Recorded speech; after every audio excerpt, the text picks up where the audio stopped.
Hello dear students, अस्सलाम वालेकुम। मेरे आज का हमारे इस लेक्चर का ताल्लुक 7th क्लास मैथमेटिक्स से है और इस लेक्चर के अंदर हम एक्सरसाइज 1A के लास्ट 2 क्वेश्चंस को सॉल्व करेंगे।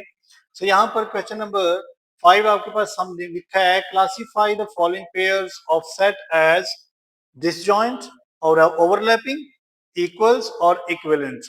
तो सबसे पहले देखें डिसजॉइंट सेट किनको कहा जाता है। अगर तो उन एलिमेंट्स के दरमियान में कोई नंबर भी मैच ना करे तो उनको हम डिसजॉइंट का नाम देते हैं, लेकिन अगर उनमें एक एलिमेंट भी मैच कर जाए तो वो सेट जो होगा वो आपस में ओवरलैपिंग का सेट कहलाता है। इसी तरह से देखिए पार्ट ए के अंदर लिखा है, ए जो है वो ऑड नंबर्स है, बी जो है वो प्राइम नंबर्स है। तो अगर आप देखें ऑड नंबर्स जो होते हैं वो आपके 1, 3, 5, 7, 9 अप टू सोन इस तरह से होते हैं, जबकि ओड नंबर जो प्राइम नंबर जो है वो 2 से स्टार्ट होते हैं, 2, 3, 5, 7, 11। तो बेटा देखिए यहाँ पर आपका ये 5 जो है, ये 3 जो है, ये मैच आपस में कर गया, 7 भी मैच कर गया। तो इट मीन्स कि ये वाला जो सेट है इसके सामने बस जस्ट आप लिख देंगे कि ये क्या है, ये ओवरलैपिंग वाला सेट है। आपने जस्ट ये इसका आंसर देना है, ओवरलैपिंग। बी पार्ट में लिखा है a common factors of 11 and 13। अगर हम कॉमन फैक्टर देखें 11 के और 13 के और नंबर ऑफ सॉल्यूशन देखें इसका, X square is equal to 1। अगर हम इसका दोनों तरफ अंडर रूट लेंगे तो देखें अंडर रूट 1 का भी लेंगे, सो इससे कट के तो एक्स आपके पास प्लस माइनस 1 आएगा, जो कि अगर हम इसके कॉमन फैक्टर्स देखें तो 11 के अंदर भी कॉमन फैक्टर 1 है, तो दोनों में ये देखें 1 मैच कर जाएगा। तो ये भी हमारा क्या है, ओवरलैपिंग का ही सेट है। तो इसके आगे भी आप जस्ट लिख देंगे ओवरलैपिंग है। पार्ट सी में देखें एक ए सेट है जिसके अंदर आपको 5 सेट गिवन है, यानी एक सेट के अंदर एक एलिमेंट है जो कि 5 है, जबकि दूसरा बी सेट जो है वो आपको 5 गिवन है। सो दोनों देखें तो कोई चीज इनमें मैच नहीं करेगी। सो ये दोनों क्या होंगे, ये डिसजॉइंट हम इनको लिख देंगे कि ये दोनों क्या है, आपस में डिसजॉइंट है। इस तरह से ए में डी पार्ट में देखिए ए लिखा है 5, 10, 15, 20 और 25, जबकि बी सेट में गिवन है set of vowels in English. So बेटा देखें जस्ट ए वॉल्स जो होते हैं वो आपके पास ए आई ओ और यू होते हैं, तो दोनों में कोई चीज भी आपस में मैच ऐसी नहीं करेगी जिसकी वजह से ये ओवरलैपिंग कहलाए। सो दोनों डिफरेंट है।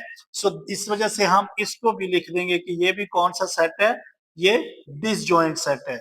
सो इस क्वेश्चन के अंदर जस्ट आपने ओवरलैपिंग, ओवरलैपिंग, डिसजॉइंट और डिसजॉइंट ये आपने मेंशन करना है कि ये सेट जो है वो आपस में डिसजॉइंट है या फिर ओवरलैपिंग है। इसी के साथ इसका लास्ट पार्ट जो है वो जस्ट ट्रू फॉल्स के ऊपर है। Which of these statements are true. सबसे पहले लिखा है कि pi belongs to rational number. तो बेटा पाई जो होता है, आप एक बात को याद रखें, पाई की वैल्यू जो होती है वो 22/7 होती है। अगर हम इसको डिवाइड करते हैं तो 3.1415 आ जाती है। सो अगर तो पॉइंट के बाद जो नंबर हैं वो बदल बदल कर आएंगे, डिफरेंट फॉर्म में आएंगे, तो ऐसे नंबर को हम इरेशनल का नाम देते हैं। लेकिन यहाँ पर लिखा है कि पाई बिलोंग करता है रैशनल नंबर से, तो बेटा ये इरेशनल नंबर है। सो लिहाजा पहला आपका जो है वो फॉल्स है, तो आपने जस्ट उसके आगे नंबर 1 के आगे लिख देना है फॉल्स। नंबर 2 है triangle belong does not belongs to polygon. अब ट्राइएंगल अगर आप ख्याल करें तो ट्राइएंगल किसको कहा जाता है, जिसके 3 कोने होते हैं, तो ये भी तो एक तरह की पॉलीगॉन है। लेकिन क्वेश्चन में ये गिवन है कि triangle does not belong to polygon, तो बेटा ये पॉलीगॉन है।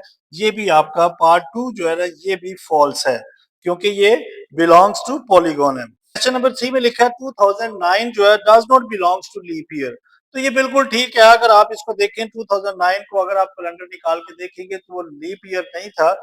सो लिहाजा इसको हम थर्ड को लिखेंगे कि ये क्या है, ये ट्रू है। सो डी पार्ट के अंदर देखिए लिखा है cherry does not belongs to seedless fruit.